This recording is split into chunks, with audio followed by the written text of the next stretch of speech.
सध्या सोशल मीडियावर एका फॉर्च्युनर गाडीची जोरदार चर्चा सुरू आहे। ही फॉर्च्युनर गाडी आहे करमाळ्याची।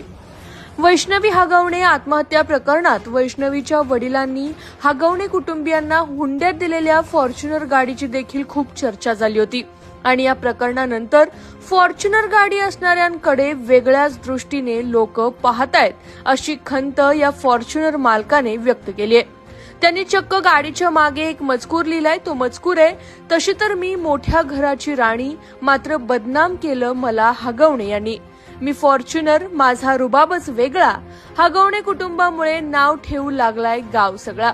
अतुल भाऊंनी मला रोखीत विकत घेतलं, पण हगवणेमुळे फॉर्च्युनर जातीला लोकांनी धू धू धुतलं। गाडीवरचा हा मजकूर सध्या सोशल मीडियावरती व्हायरल होतोय। वैष्णवी ताईला मी पहिल्यांदा भावपूर्ण श्रद्धांजली वाहतो। एका बाजूने खूप कष्टातून फॉर्च्युनर सारखी गाडी घेतली। सर्वसामान्याला फॉर्च्युनर गाडी घ्यायची, शेतकऱ्याला गाडी घ्यायची म्हणजे 2-3 वर्ष त्या ठिकाणी पैसा जमा करावा लागतो किंवा बँकेचं लोन करावं लागतं। अशा परिस्थितीत एवढी चांगली गाडी घेतलेली फॉर्च्युनर सारखी गाडी, पण फॉर्च्युनर बदनाम झालेली आहे। बदनाम होण्याचं कारण आहे हगवणे कुटुंब।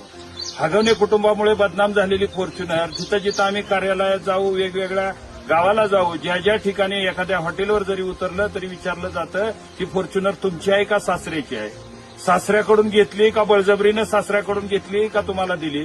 म्हणजे फॉर्च्युनर गाडीला बदनाम केलेलं आहे हे हगवणे कुटुंबामुळं। म्हणून सर्वसामान्य शेतकऱ्यांच्या पोराला आपण मुली दिली, कष्टकऱ्याच्या पोरांना मुली दिल्या तर मुलींचं जीवन इथून पुढे सुकर होईल आणि हगवण्यासारखी प्रकरणं होणार नाही।